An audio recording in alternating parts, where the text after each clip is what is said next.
Alrighty, good morning, fifth graders.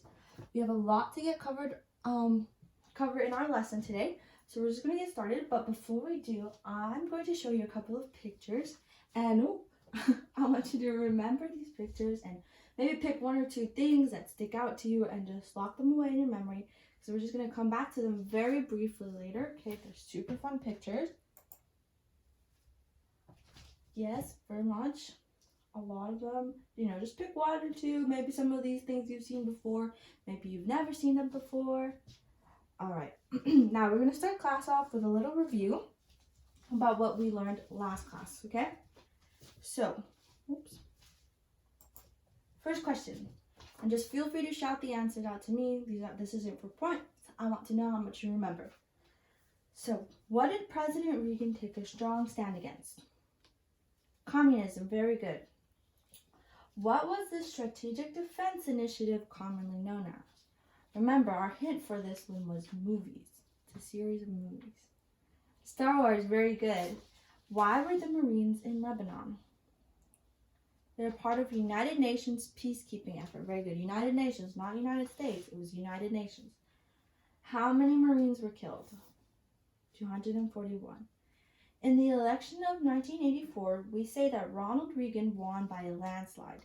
What does it mean to win by a landslide?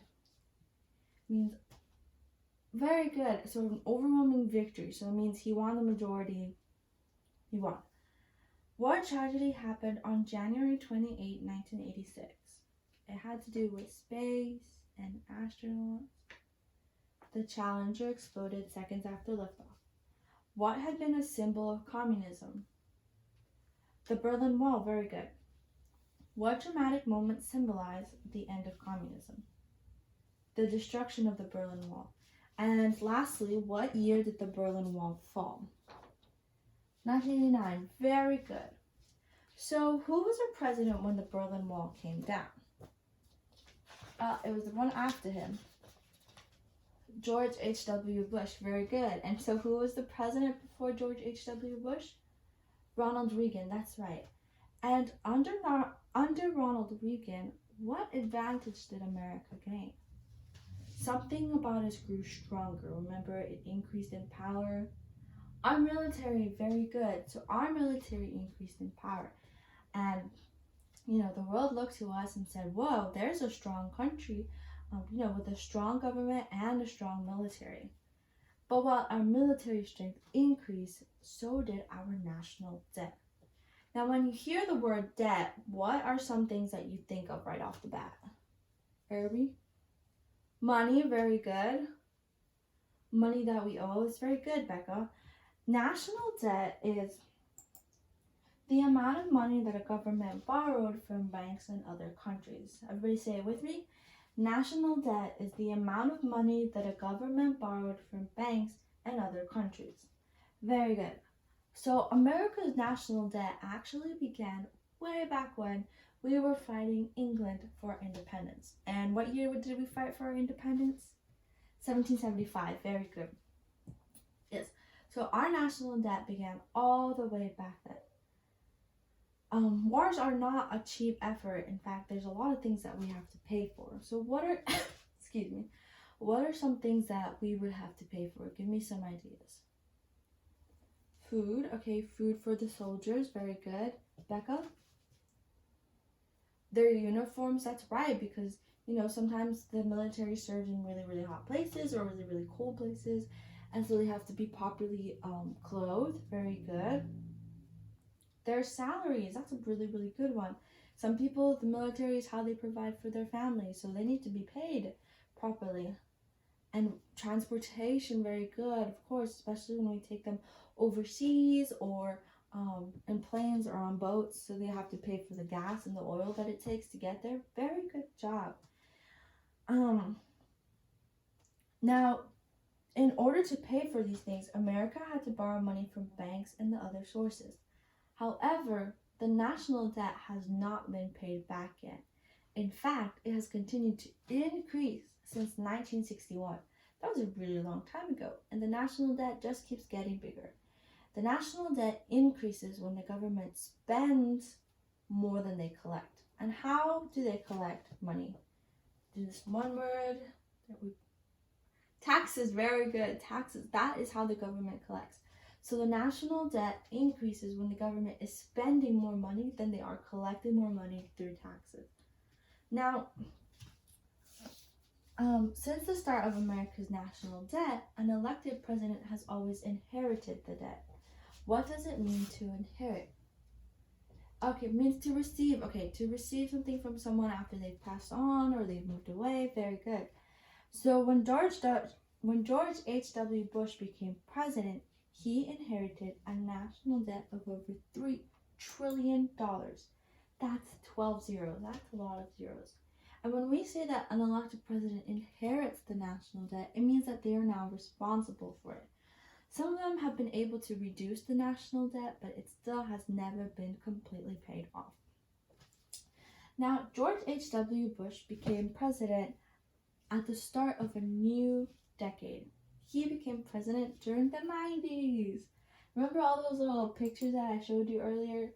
So all of those, like the cameras and the little Tamagotchis, the VHS tape, all of those were things that were popular in the 90s. Feel free to ask your parents about them. They probably have seen them. Probably won't see them at all nowadays, but it was things that I grew up with when I was younger. So today we're going to be learning about some of the events that took place in the early 90s, starting with the Americans with Disabilities Act of 1990. This was a civil rights law that was signed by the president in 1990, and it was to protect the disabled against job discrimination. What is discrimination? Does anybody have any idea? Okay, to be mean to someone. Okay, we're on. Yeah. To be rude to someone based on what they look like. Those are excellent ideas. We're going the right path. To discriminate, it means to treat someone unfairly based on who they are or the characteristics they have. For example, a long time ago, there was really, really bad discrimination against black people because their skin was dark because they were black. Sometimes people with missing limbs or, people that need walking canes, the white canes, in order to be able to see their surroundings, sometimes they're discriminated against, they're treated unfairly simply because of what they look like. So this Civil Rights Act, the American Disabilities Act of 1990, was meant as a form of protection for the disabled against discrimination that they faced in the workplace, to be treated unfairly. Maybe that way they wouldn't be paid less, or that they wouldn't have, so that their employees couldn't take away opportunities for the disabled to be promoted. It also required public places and businesses to have better conditions for the disabled. So for example, wider doors had to be created for wheelchairs, ramps for the people that maybe needed something to help them walk so that they wouldn't have to take up the stairs. One of the big ones that you probably see very often, more often than you think, can be found in parking lots at Walmart or at Target. It's parking spaces that are designed for the disabled. So they're always a lot closer to the door, and they have this this blue square that stands on a post, and in the middle it has an icon of someone in a wheelchair. That's meant that that's a spot for the disabled. Alright, the next thing we're going to learn about that took place in the 90s is the Persian Gulf War. The Persian Gulf War took place in the Middle East. Now, the Middle East is the world's biggest supplier of oil. Now, oil is really important because it helps keep a country running, but it also helps with trade. There are two specific countries on the Persian Gulf that produce oil, and they are Saudi Arabia and Kuwait. Kuwait and Saudi Arabia. Saudi Arabia is this big yellow one, and Kuwait is the small green one right here. And both of them are right on the Persian Gulf. Now, because the two countries produced oil, they are very wealthy because that oil is part of their trade. But one day, the leader of Iraq, whose name is Saddam Hussein, decided that he wanted all of Kuwait's wealth from their oil to be added to the wealth of his country. And so, in the summer of 1990, Iraq, Saddam Hussein ordered Iraqi troops to invade Kuwait. And so they invaded Kuwait, and Saddam Hussein declared that Kuwait was now a part of Iraq. Not only that, but he also sent Iraqi troops to the border with Saudi Arabia as he threatened to take control. Excuse me, as he threatened to take control of the oil in Saudi Arabia too. Well, the world was watching everything that was happening in the Middle East, and so the United Nations told Hussein that he needed to remove his troops from Kuwait by January 15, 1991. Now remember, Iraq had invaded Kuwait in the summer of 1990, so Hussein had until January 1991 to take his troops out of Kuwait. When he refused to do so, 38 United Nations leaders launched and declared war against Iraq in order to free Kuwait. Congress actually approved of this war, and this became America's first official declaration of war since World War II. The Persian Gulf War officially began on January 16 with an attack that was codenamed Operation Desert Storm. Operation Desert Storm was 5 weeks of around-the-clock bombing, all day and all night. Computer-guided missiles were sent from ships in the Persian Gulf, and for 5 weeks, it was just all the time, all around the clock bombing. After this aerial attack came a ground attack, and the ground attack was led by American General H. Norman Schwarzkopf. He ordered soldiers and tanks into the deserts of Kuwait. So he ordered all the soldiers and tanks to come place here. Together, they surrounded the Iraqi troops and trapped them. The ground fighting was over in 100 hours. The war ended when Iraq finally pulled out of Kuwait on February 27, 1991. When the war ended, President Bush addressed the nation on television.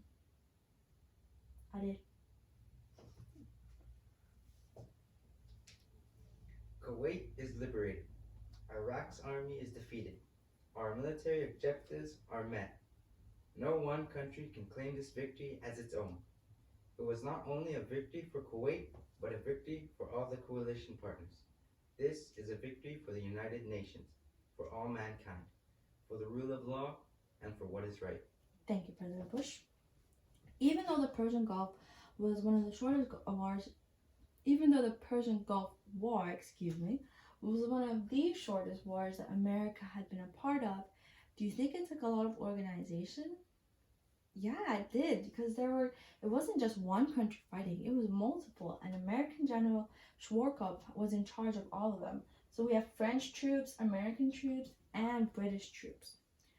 Now, American General Schwarzkopf was the one who led the United Nations forces during the Persian Gulf War, but he worked with General Colin Powell. General Colin Powell was the first Black American to hold the position of Chairman of the Joint Chiefs of Staff. The Chairman of the Joint Chiefs of Staff is the highest military position.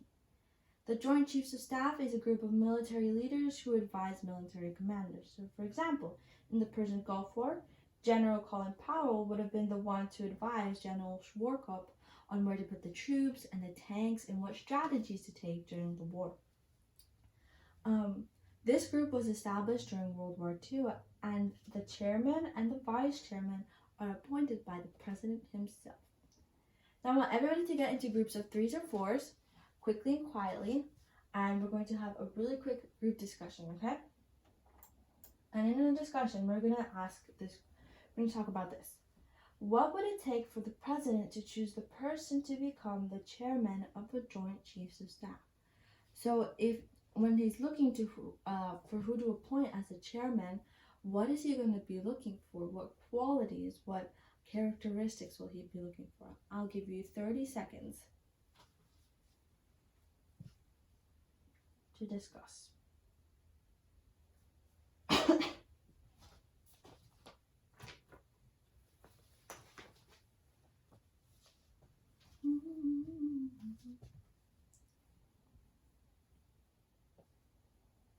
I'm hearing some really, really good ideas from up in the front.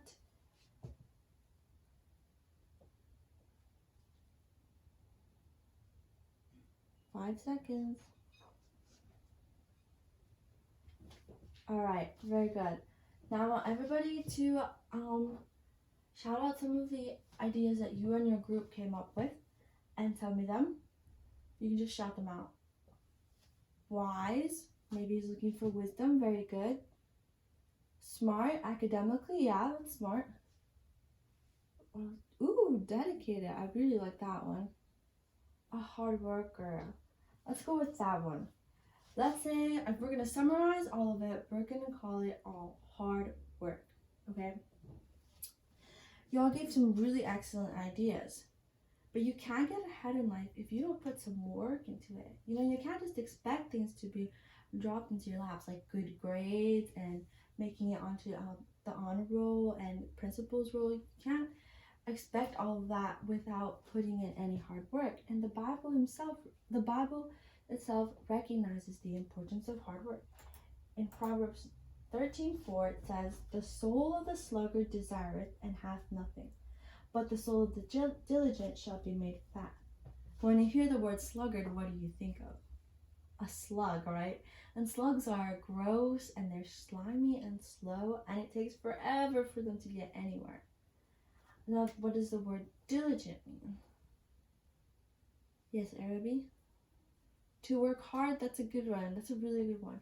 Diligent means to be careful in the work that you put in. So when you're doing a test or an assignment, it would be more diligent that you take your time and read the instructions out before you just go in and do all the problems. Because if not, you might give the wrong answers. You might not give me the answer that I'm looking for.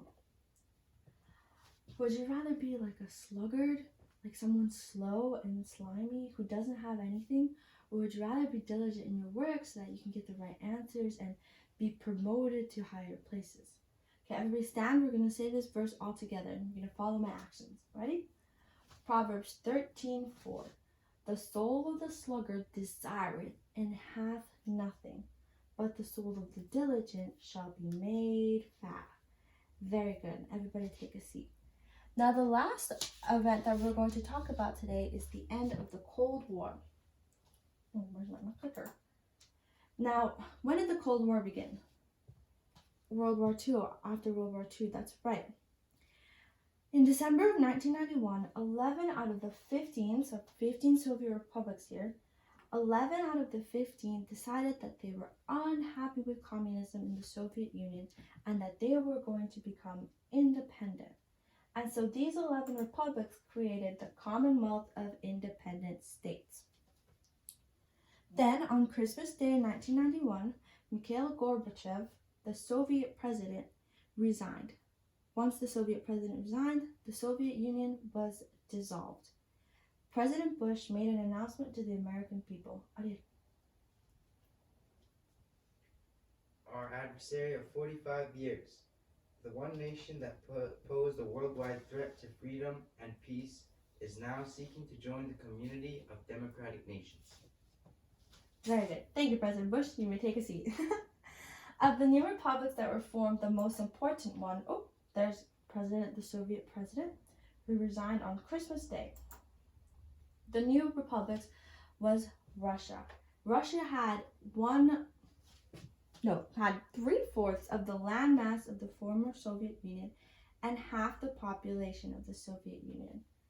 When they became independent, the United Nations gave Russia, this big country here, the Soviet Union's seat on the Security Council. Now, we learned so much today about some of the events in the early 90s, okay? So next class, we're going to have a big review game, okay? We're going to talk about everything that we learned today and last class. So I'm going to send you for homework the review questions without the answers, and you're going to go over them, and we'll come back together on Friday and we'll go over everything that we learned. Let's get ready for math.